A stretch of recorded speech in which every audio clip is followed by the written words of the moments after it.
I would like to start this off by giving my condolences and prayers to all the families affected by death on the media and not on the media. It seems though the headliners only show one aspect of what happens in death. There's many aspects in death. You know, there's some people who die naturally. There's some people who die to the hands of someone, through medicine, malpractice, car accident, poisoning. There's many ways to die in this world. But somehow we like to be indoctrinated by media outlets that propose that one thing could change the world. And that is the AR-15, as they call it, the AR-15. Many channels have already touched on it. I just want to give my 2 cents.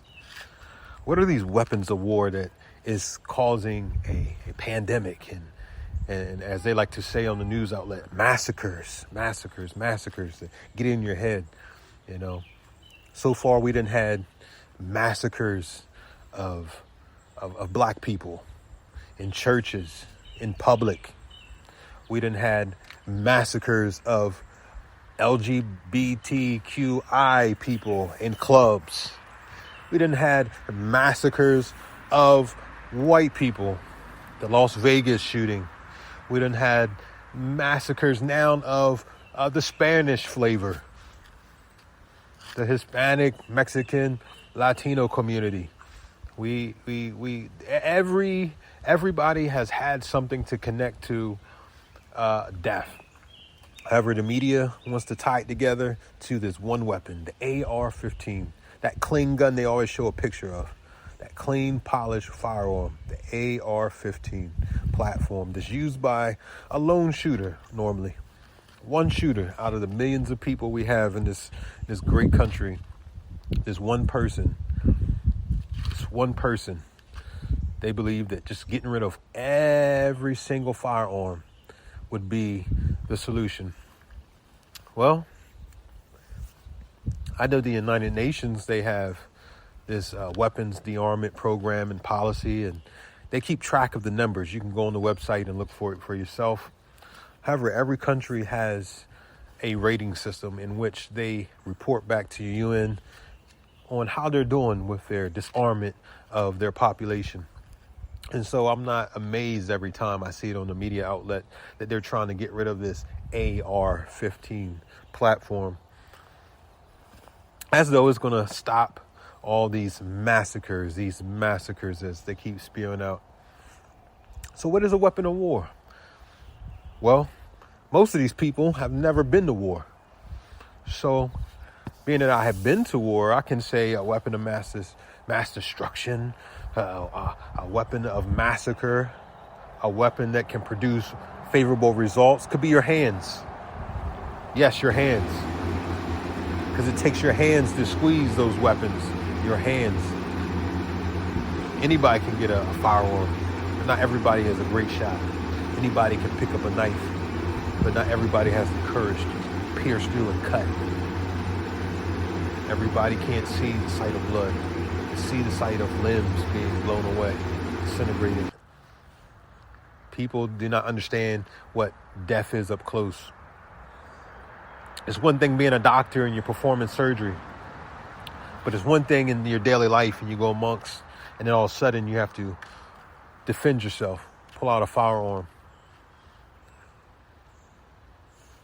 It's not easy, folks. It's not easy. So when I hear media outlets talk about weapons of war can vary. It's not just an AR. When you deploy overseas, you don't just take a AR-15, as they call it. You take pistols, handguns. You take shotguns. You take Black Hawk, Tomahawk axes. You take your personal knives. You take seatbelt cutters. You take explosives. You take tanks. Take cannons. You take drones. Those are weapons of mass destruction. Those are the weapons of massacre.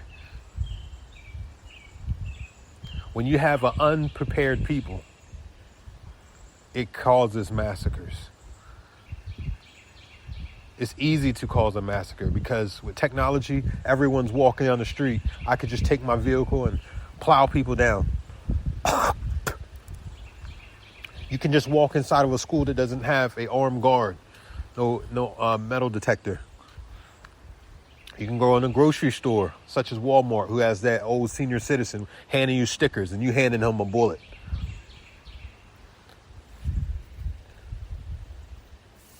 Weapons of mass destruction, folks. A rifle. Well, I'll tell you what happens when you don't have these weapons of mass destruction. Ask the Indians. The Indians had the bow and arrow. As great as they were with that bow and arrow, it couldn't outdo the musket. Ask those Africans. As good as they were with that machete, they couldn't outdo the musket.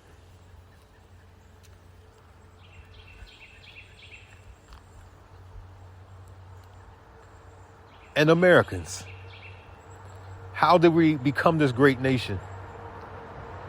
Because a government,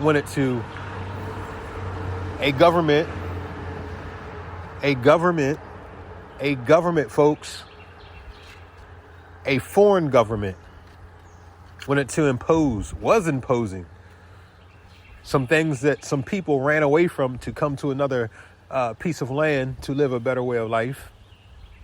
And this government system wanted to impose a way of life that was cumbersome, in which they felt as though they had to defend themselves.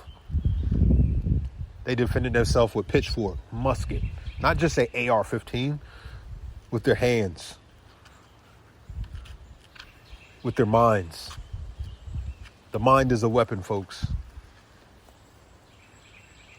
You can go out and say, hey, I'm going to kill a specific target. Or you can go out and say, I'm going to kill multiple targets. You can kill them one at a time. Without firearms, what can you do next? You can kidnap. You still got forks and spoons and pencils. Everything is a weapon, folks. Gun control is not it. That's all I have to say. I'm done here. Stay.